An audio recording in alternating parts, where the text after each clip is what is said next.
Hey everyone, how's it going today? My name is Chelsea and I'm excited to bring you another book talk, book review, book opinion video. In today's video, I'm going to be talking to you about Will Haunt You by Brian Kirk. I received this book from Fire Tree Press. It's an advanced reader copy, an ARC as you can see, and that means that it has not been finished, like edited, or the covers aren't finalized. It's just not a finished copy. It's just a proof that I can read and review for them. Yeah, I'm really excited that I got this copy so that I can review it for you guys and let you know what I think about it. And I am going to try to review this in the video without spoilers because it has not been released yet. They didn't necessarily tell me that I couldn't spoil it, but I just don't want to disrespect the author in that way. So maybe when the book comes out, I will fully review it on my Instagram. Follow me on Instagram. I'll put my link in the description below so you can follow me there. Also, follow me on Goodreads. I review books on there. I've already reviewed this. It's not super spoilery there. There's a couple of little things, but it's not really that spoilery. So this video is going to be spoiler free as best I can do. If I give off a couple little things, I'm sorry, but I'll do my best. This book is set to be released in March of 2019, so that is next month. It is February 2019 right now. It's not too long until this actually physically comes out. It says it is 240 pages currently. It is in the horror genre. The trade paperback, the paperback's going to be $14.95 and the hardcover is going to be $24.95 as of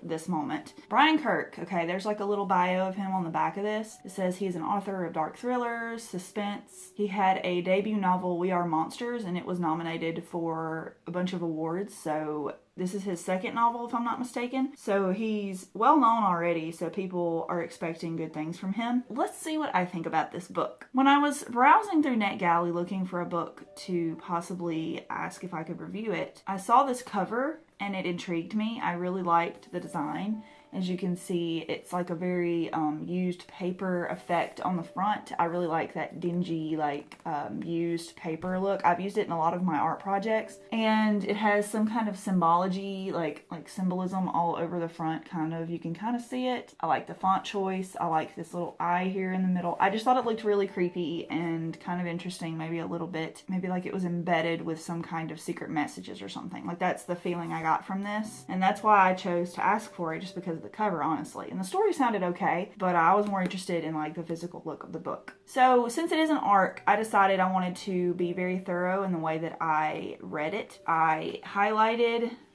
all the things that I didn't like in it, and you can't really tell from here, but there's quite a bit that I highlighted, especially towards the beginning. The beginning I didn't like. I did not like the beginning because I felt like, I've heard people in other reviews say the opposite, like they like the beginning more than the end, but I prefer the end. There were parts in the beginning that had me just bored out of my gourd. Like, I was so bored, I did not want to read it. I was like, oh man, what did I get myself into? But that's not to say that it doesn't have really good points. The book's about a guy who, I don't even remember his name, honestly. It ends up being in the perspective of this guy named Jesse, and he is in a old rock group or old band that gets back together for like a reunion play at this old bar they used to play at. And they're all out of their prime and they just feel all alive again because they're playing. There's this book apparently that never really tells you much about the book, I'm gonna be honest. It's a book that his friend that's in the band read.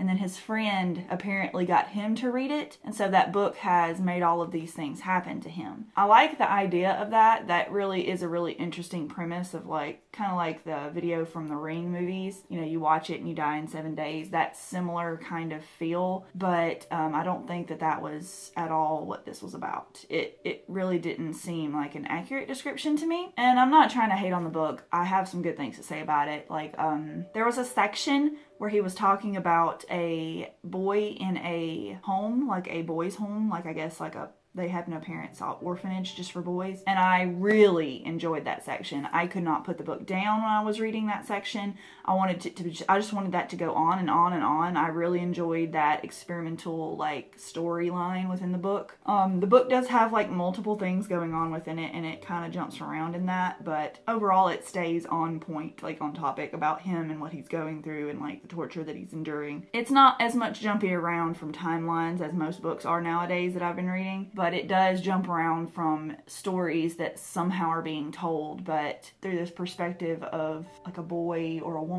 There's also a really interesting story about a woman who was in a cabin and dealing with some things, and it talks about her. She's like writing in a journal, and I loved that section too. Like, that was so interesting to me to read about. And then that and the boy, like, I want books about those two characters. Like, they were very, very interesting and much more enthralling to read than Jesse's story here. I wonder if he'll ever continue about those characters. I think it would be an interesting, like, maybe trilogy. I don't know. Like, it's not really left open for a trilogy, honestly, and it hasn't gotten really great reviews so far on NetGalley and Goodreads. I think that some people are being a little harsh on it. I don't think it is the greatest book ever written. It's not bad. I put it about the same as The Woman in Cabin 10 for me, honestly. And that's, you know, some people may be like, oh my gosh, you know, like, I love Ruth Ware, or I love The Woman in Cabin 10. Well, that's great. That's the book for you. It's not the book for me. It's not terrible, but it's not great either, you know, and that's kind of how I feel about this one. I think that it has some work that can be done on it.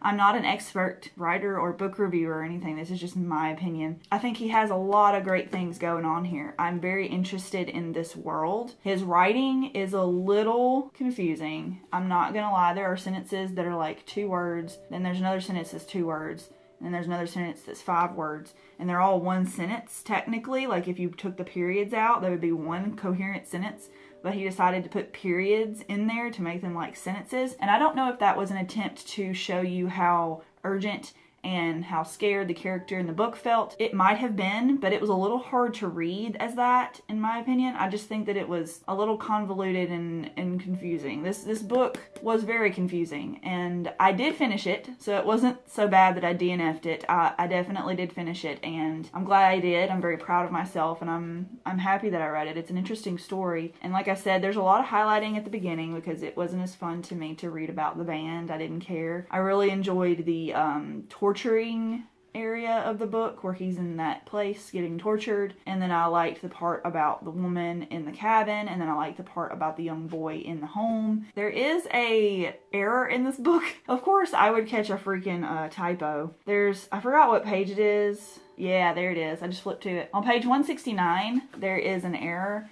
It has Cassie, which is his wife's name, with 3 S's instead of just 2. And that's just like a minor thing, but that's the only thing I noticed as far as reading this.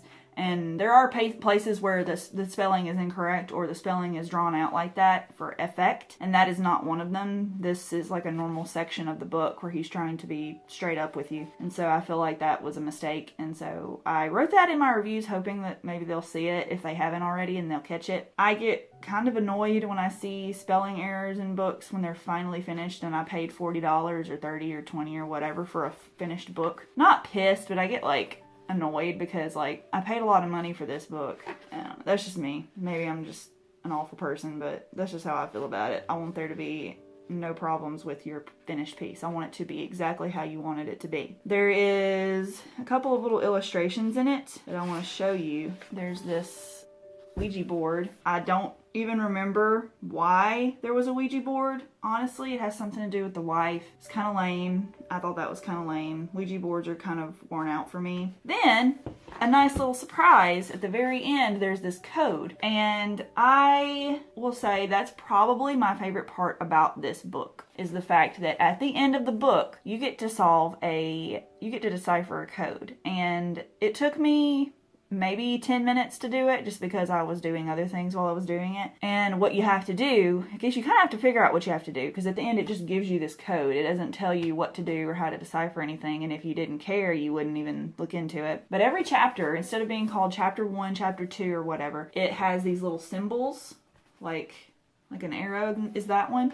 And so that little alphabet back there is a code for all of those symbols. So you have to go through every chapter and take the chapter number symbol and turn it into a letter that it corresponds with. And so I did that and I translated it, and I'm going to share it with you because some people won't think it's a big deal and not everyone's going to do it. So I'm just going to share that with you. I will spoil that. Spoiler alert for this little part. It said, "With each word, your mind opens." So that's what I deciphered. It took a little while. You can see I messed up a couple times, but that's what it said. And the idea of that is that when you read this book, you are next to be going through what this character went through. And I like that concept. I like the idea of messing with the reader and getting in their head and making them paranoid. I think that's an interesting idea and I like that. So good job, Brian Kirk, on that one. I gave this one 3 stars on Goodreads and on NetGalley because I think it has room for improvement, but it is a good base, and I think that it has potential, and I would be very interested in reading more about some of the characters in this book, not so much the one that was in the book. Do I recommend this book? I think I do.